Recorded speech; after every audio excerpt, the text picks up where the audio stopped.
I come here, unlike Bob, who is a true academic. I'm just practicing to be a professor. My background is in journalism, and when I speak to audiences of where there's a lot of academics in the room, I always want to say up front that as a journalist, I go out, I interview experts, I try to translate their expertise to a lay audience. I try to synthesize what I hear. I do much more qualitative research than quantitative research. I always say this in front of audiences of academics because several years ago when I was speaking to a group of faculty members, somebody at the end, she raised her hand in the back of the room and she wanted to know my research methods for my work. And as I said, in journalism, if you have 3 anecdotes, you have a trend.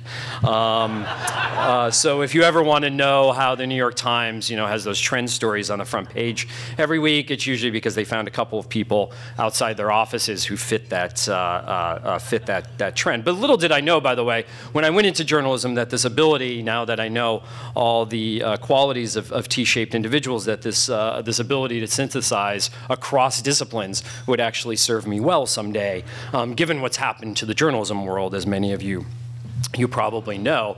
I now know, wow, I have a lot of career options ahead of me.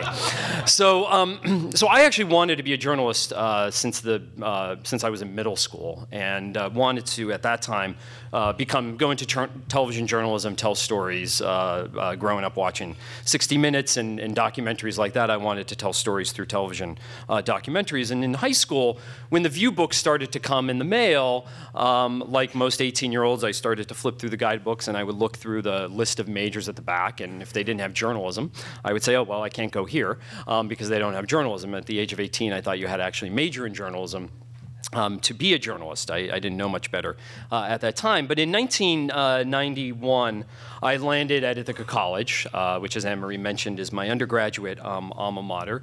And on the second day of classes, I decided to try out for the student television station, which, as many of you know, Ithaca, New York is in the middle of nowhere. The student television station was actually the local television station, which provided the news to the local community, which is kind of scary in some ways. But I'm sitting there in the basement of the communications building at Ithaca College, and I start striking up a conversation with this guy next to me. And his name was David, and there we are in 1991. And these are great old photos that you find of yourself someday. But so I started striking up this conversation, and he told me he too wanted to be a journalist since middle school. And he was kind of lanky and had braces and so forth. And I was like, wow, I wonder who this guy is. And he said, well, I've also been interning since I've been in middle school at a local television station where he grew up in Syracuse, New York. And I realized that night as I was talking to him and other students that if I really wanted to succeed in this business, that I not only needed the inside the classroom experience that I thought I was going to college for, but I also needed outside the classroom experience and experience across disciplines, not only journalism, which I thought I had to major in order to succeed in this field. And in many ways, I was, like generations before me, trying to balance this need between the purpose of college. Is it to get a broad education, or is it to get training for a job? And as you may know, if you know anything about the freshman survey that UCLA comes out with every year, this kind of purpose has been kind of going back and forth over the decades, and particularly since the recession of 2008 now, more and more freshmen coming to college say their main purpose for being there is actually to get ahead in life, to get a better job, rather than to get that broad education which generations before them, according to that survey, wanted. It's very much of an either-or question. And indeed, when I was editor of the Chronicle, I would have college presidents come through my office several times a week, and they would describe their undergraduate programs and what they were trying to do. And you would have one group of presidents, usually from the liberal arts colleges, who would say, well, we're preparing students for their 5th job, or their fourth job, right? We're preparing students for life. And then you would have another group of presidents from more colleges, usually small private colleges or even regional public colleges, that would talk about new academic programs that they were starting because that's what the local economy needed. And they said, well, we're preparing students to be ready for a job on day one after graduation. And it was always this either or argument, right? Well, why can't we prepare students for jobs on day one and for their fifth job? We always were getting into these either or arguments, and I wanted to know, just like the provost here said last night, why can't it be both and? Why does it have to be either or? And I think in order to do this, that we need to kind of rethink undergraduate education in the United States, and particularly the vehicle for that undergraduate education primarily, which is the undergraduate bachelor's degree. And that's what I want to talk about today. I want to challenge us today to kind of rethink how we imagine undergraduate education in the United States today. And I want to do this in three ways. The first is that I want to take you on kind of a short journey about how we got to where we are today. I always think in order to understand where we're going in the future, it's always helpful, although we seem to forget this in Washington a lot, where we've been in the past and how we got to where we are today. Second, I want to make this argument that the bachelor's degree we have today at most colleges and universities in this country is both overworked and inadequate for the needs of the 21st century economy. And then in the third piece here, I want to challenge us to rethink ways of delivering that bachelor's degree in the future. But first of all, this debate, this either-or debate, is college for a broad education or is college for a training for a job, is actually not new. Most journalists who I think, and I actually thought this for a long time, most journalists who have covered higher education think it is new, but these arguments about the purpose of the bachelor's degree actually go back to really the founding of the country, actually even before that. But what's interested me as I was looking through the history of the bachelor's degree in the US is that we built this foundation of a house, as I describe it, back at the founding of the country. And it was this idea of the bachelor's degree. And then over the years, we added, in the decades and the centuries, we added a curriculum on top of it.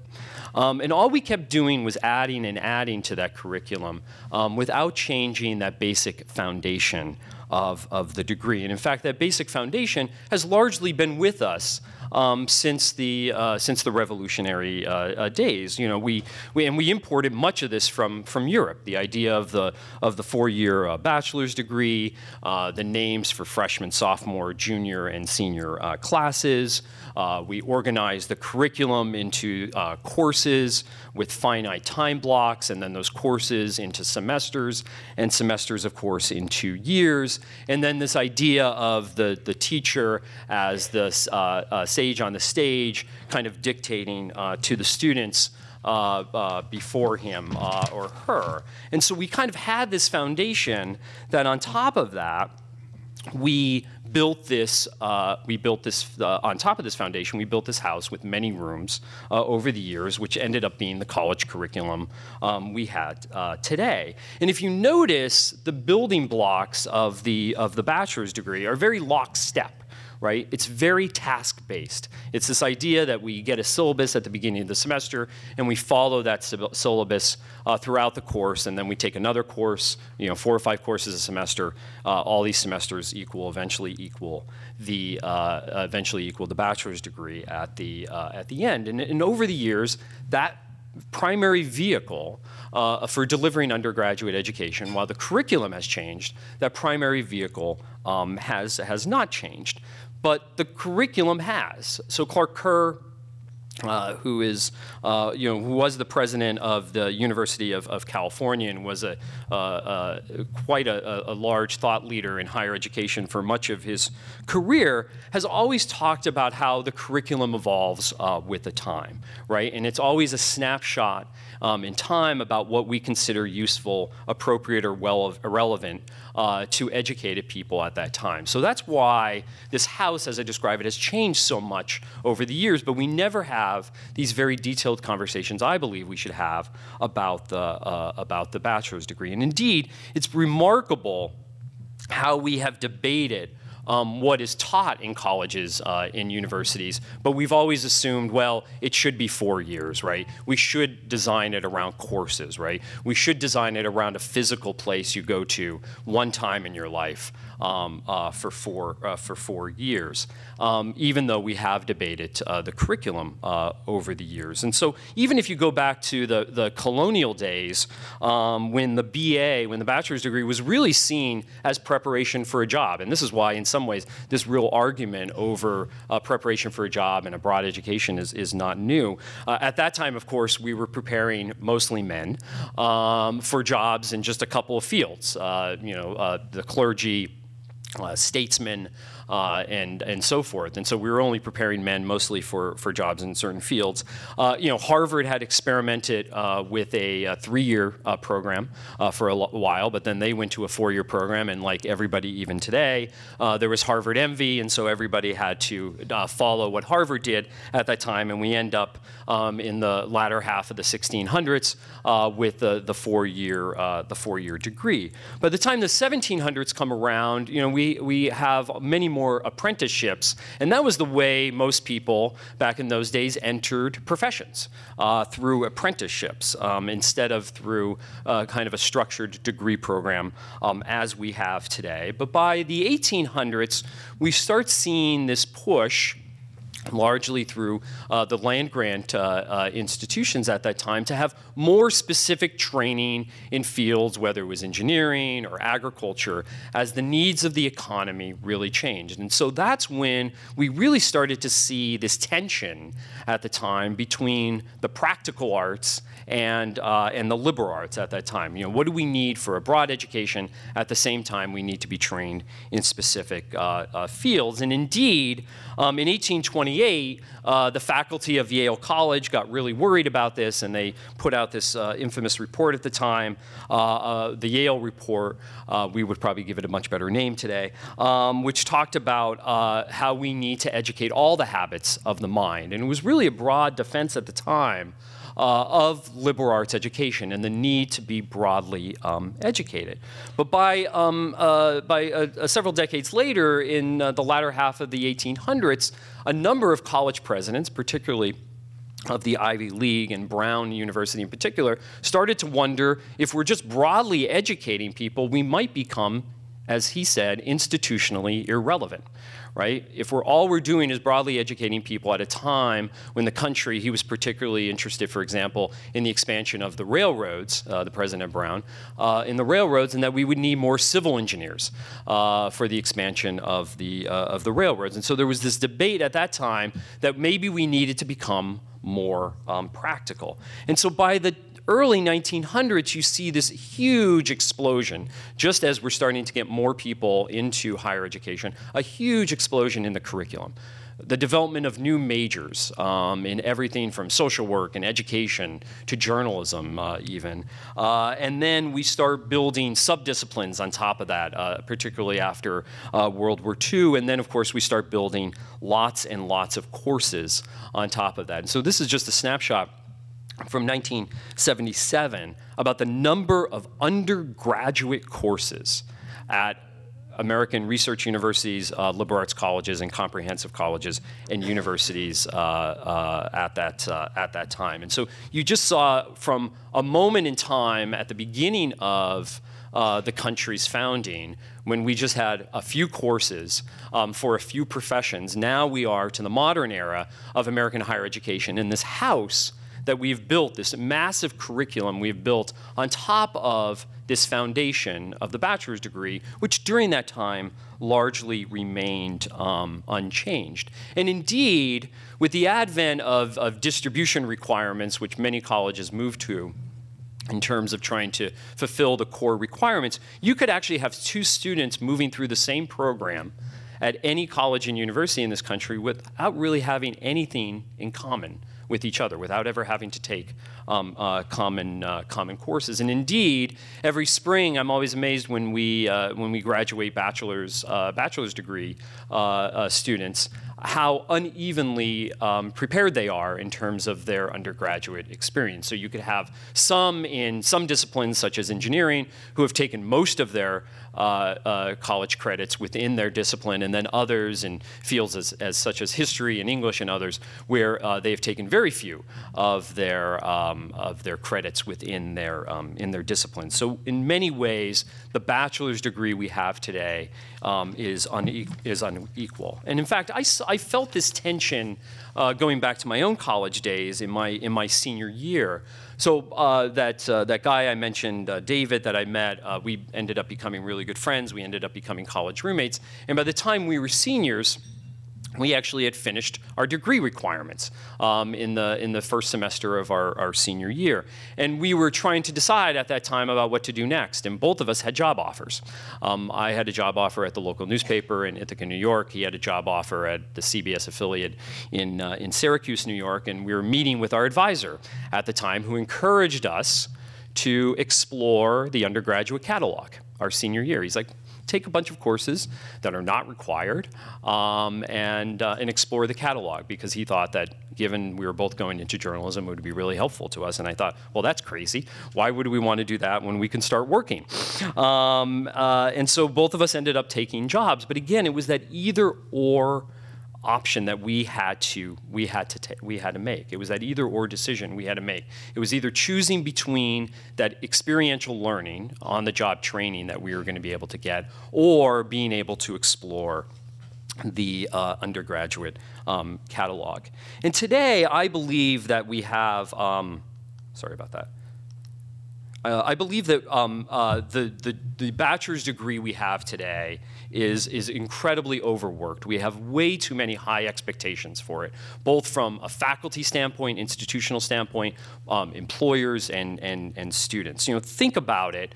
Think about the bachelor's degree today. 30 or 40 years ago, when fewer people needed a bachelor's degree to succeed, at least financially in this country, it used to be that we would go and get that broad education through the bachelor's degree, and then we would go on and get a job and be trained in a specific field, or we would go on to graduate school and get trained in a specific discipline. Now, as many more people are going to college, we expect those two things to happen in tandem.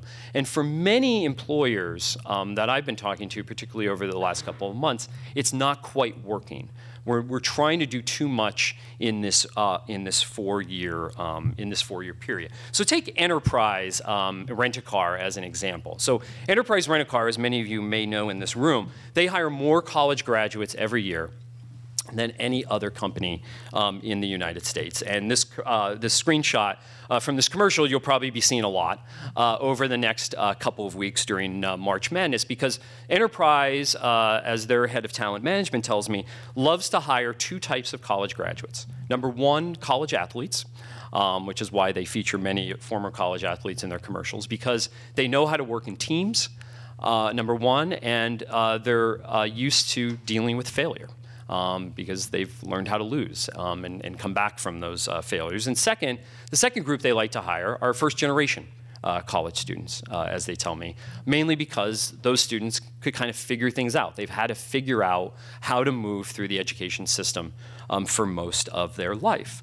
Even so, as the head of talent acquisition at Enterprise told me, more and more they're disappointed with today's college graduates, because they lack the critical thinking and problem-solving skills that are necessary through life, right? As she told me, as Marie told me, this has been a group that's been kind of syllabused through their life, right? So again, that lockstep way of going through college has really kind of infused their thinking about how they do the job, right? What do I do next, right? As I look at the syllabus, what do I have to do to get an A on this assignment, right? What's the book I have to read tonight? What are the books I need to get? Very few decisions need to be made within that context. And indeed, today's employers want much more students who are much more used to contextual thinking, because that's the way most of the jobs we have today, than task-based thinking, right? They want students, and I've been talking to a lot of employers, as I know many of you have, over the last couple of months as I've been reporting this next book, and I keep hearing over and over again, we want students with curiosity, we want students who have experience with failure, we want students who are digitally aware, not that they need to know how to code, not that they need to know how to tweet, but they need to be digitally aware, and what they called, and what I call, after hearing this over and over again, socially aware. The ability to communicate without looking at a phone all the time, right? And so it's these skills over and over again. I heard that they don't believe that today's colleges and universities are giving to them, are giving to students today. And in fact, the results of the recent Collegiate Learning Assessment Plus that came out now a couple of weeks ago showed that 4 out of 10 college graduates lack the critical thinking and communication skills that are necessary for success in today's job market. And so why is this? Why are we kind of missing the mark so often today? And it's my feeling, going back to what I was saying earlier, is that we have way too many expectations for what we expect out of the bachelor's degree today. As I said, we expect these two things, the practical arts and the liberal arts, to happen in tandem today. And that's fine if that's all we expected out of the undergraduate experience. But as many of you know in this room, we've kept adding to the requirements for the degree, or what we want out of that degree, particularly over the last 10 or 15 years. 3 out of 4 colleges now offer at least one remedial course, right? So we have more students coming to college not ready for college level work. And so in that 4-year experience now, we expect them to get this remedial work. More and more students are hedging their bets. So at many elite colleges, in fact, 40 to 50% of students now are double majoring because they want to hedge their bets against the economy, or they want to pick one major that pleases their parents and one major that they really want to do. And then we have many more demands for experiential learning. And I think it's critical. I mean, many of the employers I talk to really value experiential learning, whether it's everything from study abroad and undergraduate research to internships, and particularly internships. One of the things that I found in researching this next book is the critical role that internships play today, particularly around talent identification for more and more employers. But what this has all meant is that our expectations for what we want out of the bachelor's degree have just increased, particularly even since I've been in college 20 years ago. And the system we now have, this bachelor's degree we now have is out of sync. So we have this 20th century education system that is out of sync with a 21st century economy that has many more needs. And we have students like me who want to finish perhaps the curriculum early and want to get that work experience, where we have to make that choice, right? Where we have to make that either-or choice between the inside the classroom experience and the outside the classroom experience. And so in my mind, and this is where I want to kind of focus our time today, and I want us to really rethink the bachelor's degree for the future.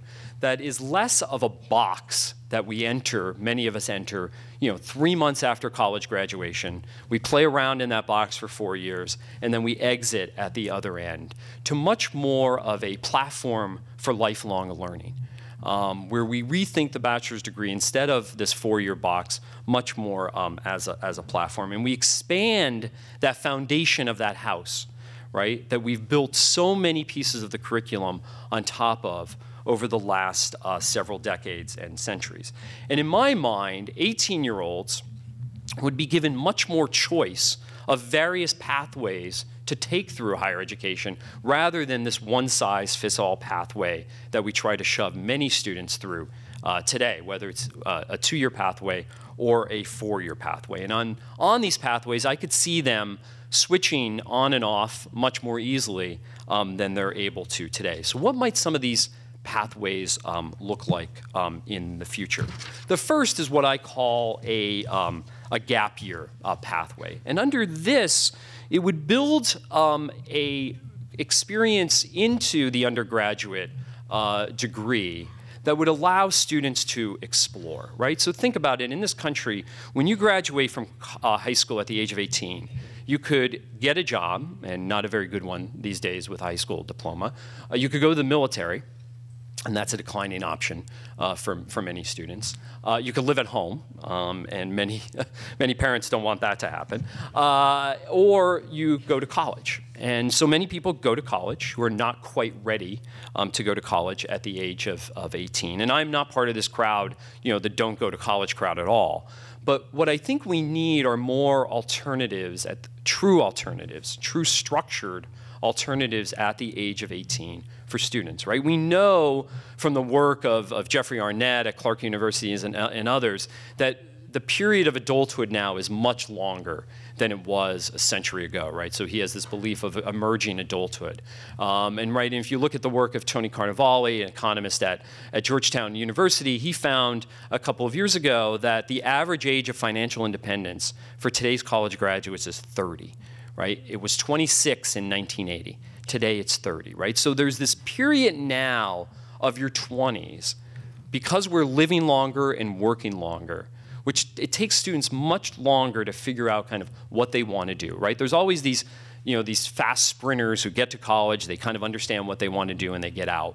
But if you look at the research, 4 out of 5 students say they're drifting through college. They're not quite sure why they're there, except somebody told them to go to college. And a quarter of students, again, according to the UCLA freshman survey, they switch majors after their freshman year. So there's a lot of exploration going on that freshman year. And why can't we build that into the undergraduate experience? And we're already seeing efforts at this, right? So Tufts University is starting a 1+4 program where students go on an abroad gap year experience before they actually come to campus. The author, Wes Moore, who many of you may have read his book, The Other Wes Moore, who grew up in Baltimore, was a Rhodes Scholar and now does some work for the Aspen Institute, is building this idea of a gap year for all in Baltimore, which would give students both an academic experience, so they would be able to achieve some credit, they would be able to work and earn some money, but most important, there would be a period of career exploration at a time so that when they do get to campus eventually, they are much more serious about their studies and much more focused on what they want to do. So I think that we need to build this into the undergraduate experience. We can't just think of it as a gap year. And I also think gap years have kind of somewhat of a bad reputation in this country as something rich kids do and they go and backpack in Europe. But the idea, can we create something, especially with employers, that is serious career exploration for students? The next pathway that I would like to build as part of this is the bachelor's degree is what I call the work education pathway, so that students like me, when I was in college, don't have to make this choice all the time between the educational inside the classroom experience that we had and the outside the classroom experience. And so this could work, for example, as a low residency model.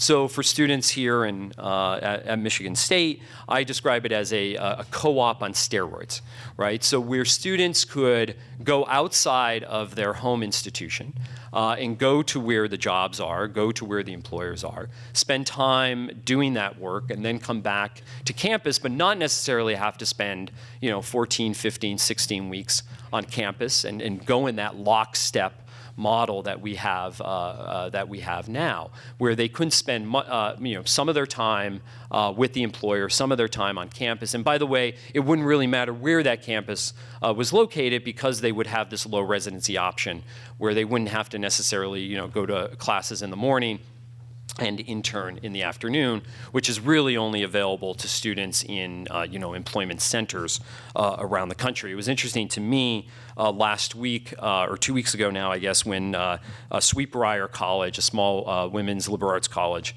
in southwestern Virginia, announced they were going to close. One of the things the president said in making that announcement is that our students don't have the internship opportunities that students who go to colleges in more urban and suburban areas do.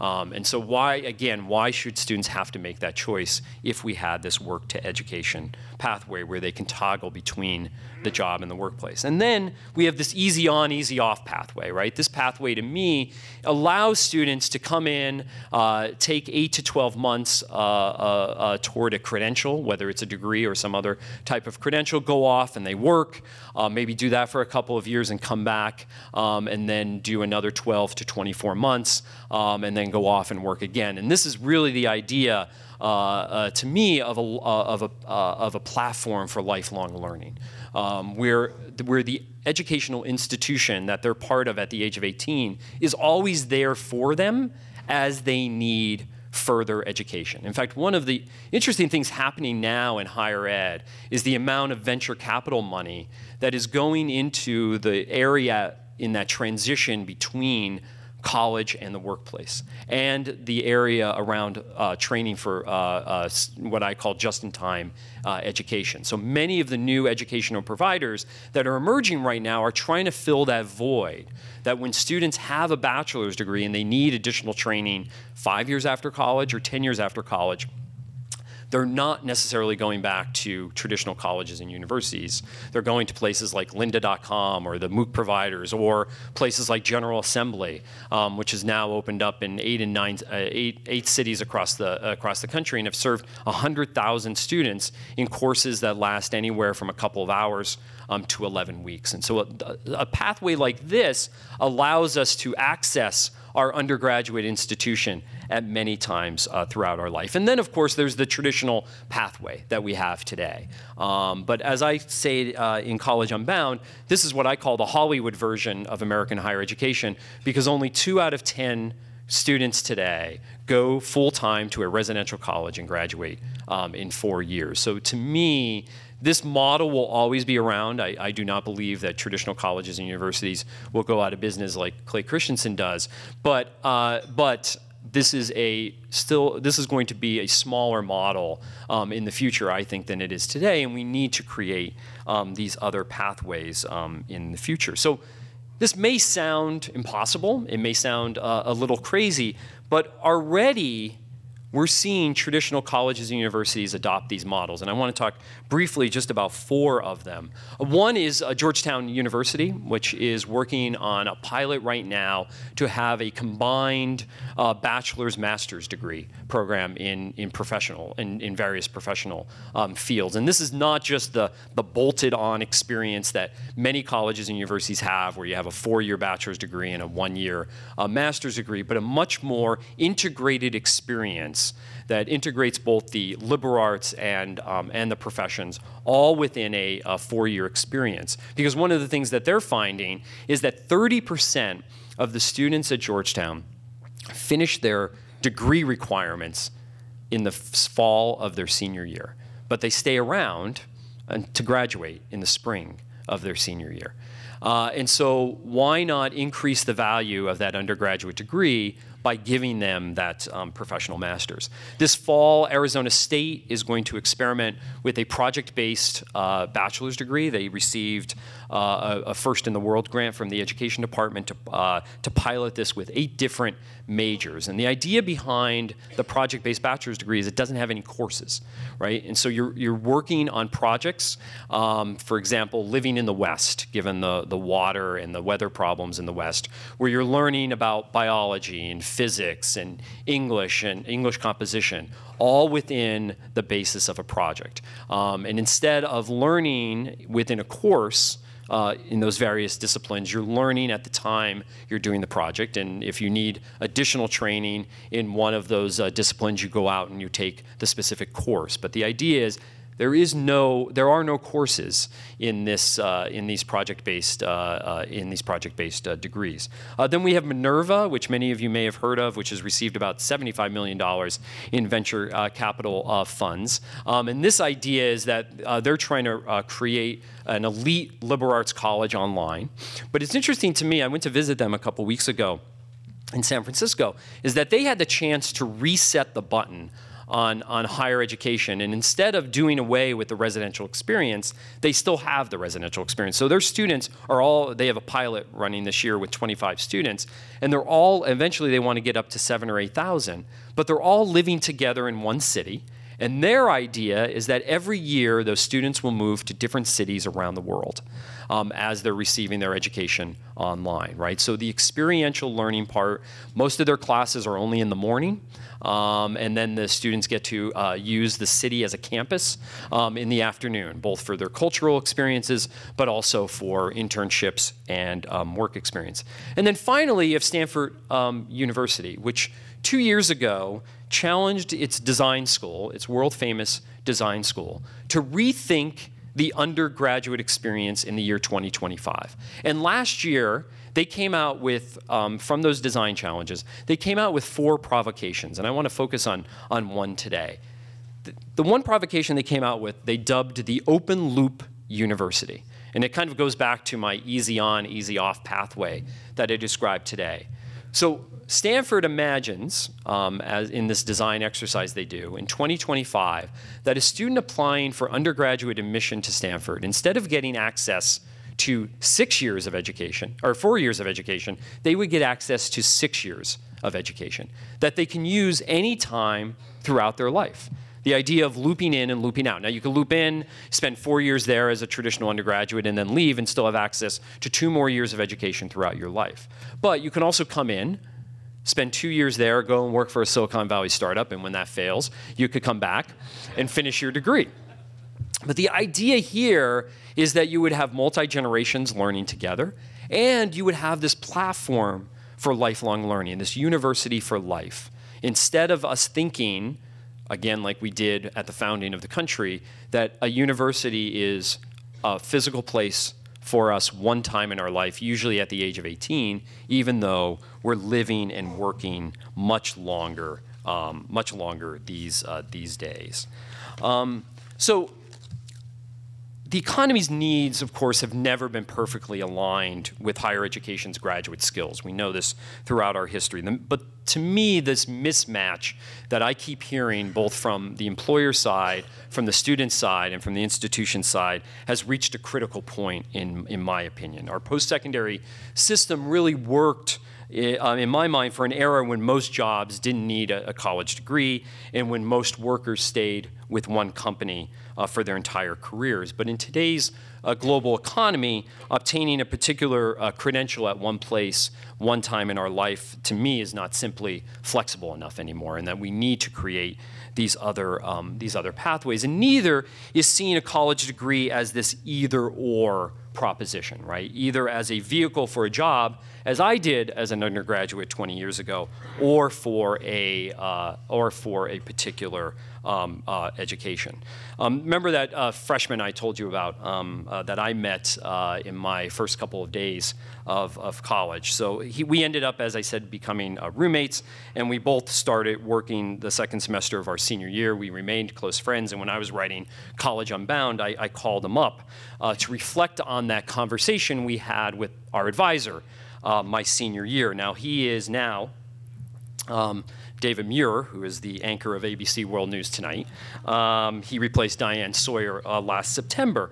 And so when I called him for College Unbound, I wanted him to reflect on that conversation we had with our senior year advisor, when our advisor was telling us, don't take that job, explore the undergraduate catalog. And I said, do you regret making the decision you did? And he said, no, because I got the job experience that has now led, at the age of 42, to be anchor at ABC World News Tonight. But at the same time, he told me I wouldn't have traded any of those foundational courses that were so important to our lives as undergraduates: critical thinking skills, ethics, writing, problem solving.